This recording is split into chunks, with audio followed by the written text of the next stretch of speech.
desperately needed. Specifically, I want to highlight how inequality threatens both democracy and freedom. First, democracy. The higher the inequality, the higher the threat to democracy. Louis Brandeis said, we can have democracy or we can have great wealth concentrated in the hands of a few. We cannot have both. By most accounts, the United States has one of the highest levels of inequality, also home to the world's most billionaires. In 2018 alone, $3.5 billion was spent just on political lobbying in the US Congress. Hoarding billions, therefore, doesn't just allow you to buy luxury goods, it allows you to buy votes, laws, and legislators. And what are the things that billionaires are lobbying for? Mostly tax breaks and deregulation. Monopolists lobby against antitrust enforcement. Banks lobby against risk regulation. Polluters lobby against environmental regulations, and private companies lobby against public services. This is antisocial rent-seeking, and it harms the majority. The very wealthy lobby for tax cuts and tax loopholes.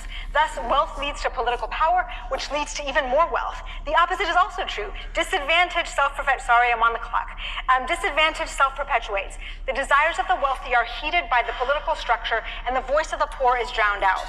The wealthy have no interest in social safety nets, public schools, and public health care. These are the things that get cut when inequality is high. And this is exactly what's happened in the United States.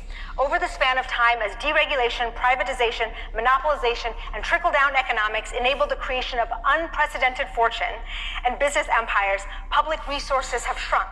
Public schools, housing, poverty aid, and even services like the public post office, where Anand's wallet showed up, have been discredited and defunded. The result is that while the rich have gotten even richer, the majority of the public have more debt, inadequate shelter, food insecurity, wage stagnation, underfunded schools, and unaffordable health care. This is a direct result of lobbying. It's not just direct lobbying, but the very wealthy also fund a propaganda industry that promotes a neoliberal ideology that justifies their extravagant fortunes. They share their ideology through right-wing think tanks, foundations, newspapers, and television networks. And it's working.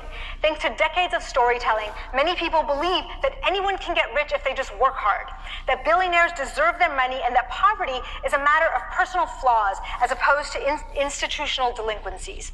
This is salt on wounds. Not only do the poor suffer, but they are convinced to feel shame about their own poverty. The poor have thus been persuaded to vote for billionaire-friendly policies.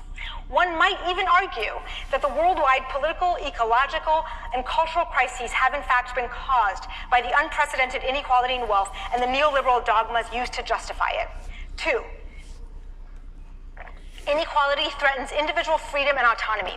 Vast fortunes create social and political power, and if there's one lesson we can learn from history, it is that power always seeks self-preservation first and foremost.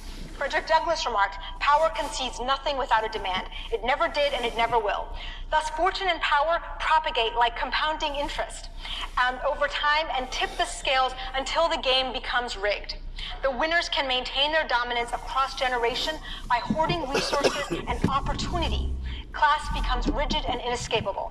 The higher the inequality, the higher the likelihood that kids will inherit their life outcomes and have no autonomy to change them. Some kids are born on third base, and others will never step up to the plate. In an environment of vast inequality, the most important decision a child can make to better their life outcome is to choose their parents wisely. Advice to the discerning unborn. In addition to class, be sure to pick the right country, race, and gender. In America, a black child is much more likely than a white child to grow up in deep poverty, attend an underfunded school, not go to college, and end up in prison. Meanwhile, the children of the wealthy have to try really hard not to be wealthy themselves. If we're going to call this state of life determinism freedom, we're going to have to significantly narrow the definition. The list of billionaires reflects this history of stagnant social power and racial and gendered hierarchies. There are only a few African-American billionaires. One just got added, Jay-Z, this week, so that brings it to a handful. Fine. None are Native American. There are no untouchables that are billionaires. There are about 200 on the list that are women. Nearly all of them, by my count, are heirs of an empire. Men from historically dominant races make up the majority of this list, reflecting, of course, the history of colonization, empire, patriarchy, and exploitation. This is not a meritocracy. What about when billionaires give away their money? Aid to the poor is not an adequate stand-in for justice and a fair social contract.